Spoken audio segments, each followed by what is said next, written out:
అందరికీ నమస్కారం. ధనుర్మాసంలో గోదాదేవి మనకు అందించిన తిరుప్పావై పాసురాలలో 3 పాసురాల అర్థాన్ని మనం తెలుసుకుందాం.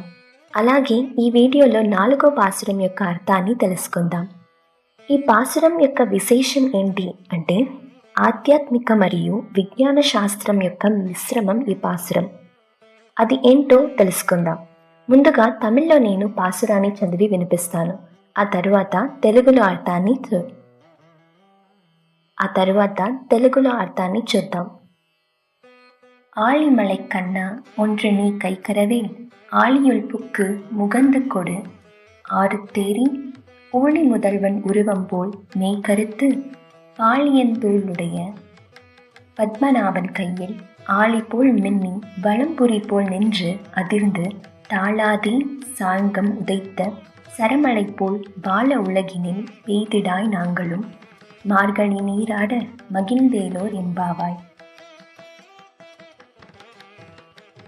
ఈ పాసురంలో గోదాదేవి మనకి వాన పడడం వెనుక ఉన్న విజ్ఞాన శాస్త్రాన్ని తెలియచేస్తున్నారు. మీరు గమనించి చూసినట్టయితే మన పెద్దల మాటల్లో చాలా శక్తివంతమై ఉండేది. అంటే ఇప్పుడు మనం విజ్ఞాన శాస్త్రం, శరీర శాస్త్రం అని వేరువేరుగా మాట్లాడుతున్నాం. కానీ మన పెద్దలు విజ్ఞాన శాస్త్రాన్ని తెలిసిన వాళ్ళే, శరీర శాస్త్రాన్ని తెలిసిన వాళ్ళే ఉండేవారు. అందుకే వాళ్ళు ఈ శాస్త్రాలను దేవుడితో పోల్చి చూసేవారు. అలాగే వాన కురవాలి అంటే మేఘాలకు అధిపతి అయిన వాళ్ళతో అడగాలి.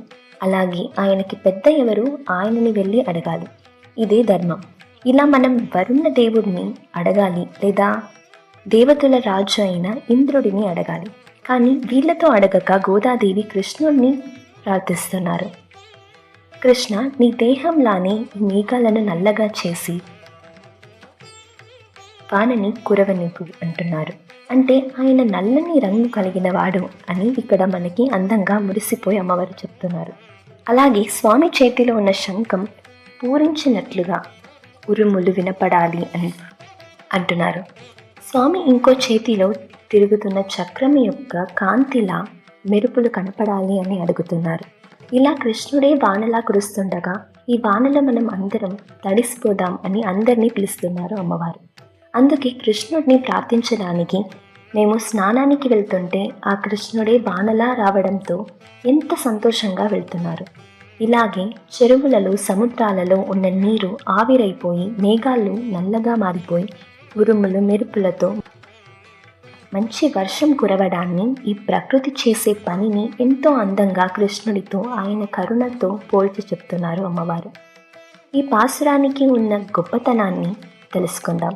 వానలు లేక కష్టపడే వాళ్ళు, అంటే ముఖ్యంగా రైతులకి వాన అనేది చాలా ముఖ్యం. అలాగే అందులో ఎవరికి ఏ కష్టాన్ని ఇవ్వని వాన చాలా అవసరం.